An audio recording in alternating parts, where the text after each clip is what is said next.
This video contains spoilers for Olivia and Yunan. After True Colors, Olivia and Yunan is the most insane episode yet, boasting the huge reveal of the core. When I say it changed everything, I mean everything. In this video, I'll be discussing the origins of the core and its implications, what it means for King Andrias, the fate of Olivia and Yunan, and how Marcy's possession works. Okie dokie, lead the way, Lady Olivia. Captain, you.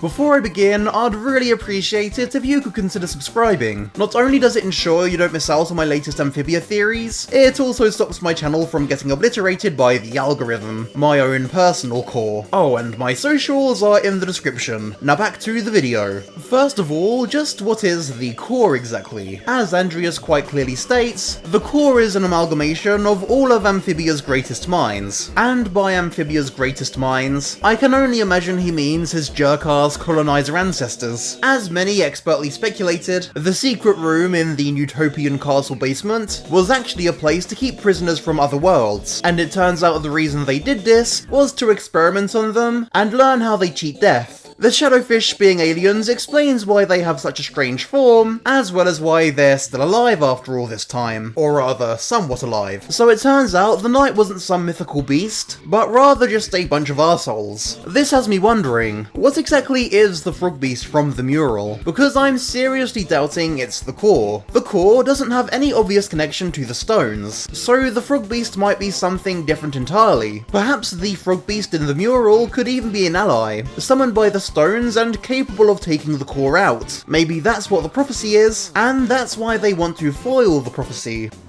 The prophecy is being undone as we speak, my lord. Something else I really wanted to talk about in this video is that Andreas isn't happy with what the core is doing. Something I've mentioned in a few videos is that I don't think Andreas is all bad, due to answering to the knights and not being a free thinker. I thought that maybe he was possessed, but now I just think he's scared. And this also got me thinking about the frog robot he self-destructed. What he did was unspeakably evil, but I'm wondering if that was foreshadowing that what he did to the robot is what the core is doing to him. The core is always watching him through his crown, and seeing as he has some kind of telepathic link to them, they've probably manipulated him, amplifying his paranoia, feeding his fascist tendencies, and have presumably done this for about 1,000 years. It's really no wonder that he's turned into such a deplorable person. However, despite all that, he still feels guilty for what he's doing to Marcy. At this point, I really am convinced that they're setting up a Andrias redemption arc. I'm not saying that he isn't responsible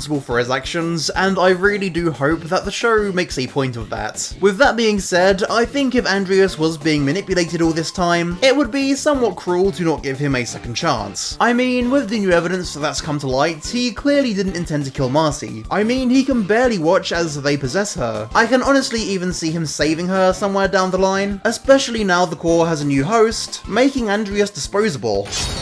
Okay, cool. Andrea's out. If he shows any disloyalty, he's as good as dead. In fact, I even think Andreas might betray the core by saving Yunan and Olivia. I mean, think about it, they have no way out of this situation unless an external force saves them. Andreas already feels guilty for what he's done to Marcy, and he's only known her for a few months. Presumably, he's been friends with these lesbians for years. I really highly doubt he'd just let them die. I think part of his arc will be learning not to give in to fear, and doing what he thinks is right. With all that being said though, he's done a ton of terrible things that he does need to repent for, so I can totally see him sacrificing himself eventually. Finally, let's talk about Marcy, and how the possession might work. As I said in my Night Marcy analysis video, I don't think this is a full possession. We hear the core try to manipulate Marcy by telling her to turn on her friends. Don't you think it's time to say goodbye to those childhood friends of yours? And they wouldn't really need to do that unless Marcy had some free will of her own. This isn't someone controlling Marcy per se, but rather Marcy becoming one of the group.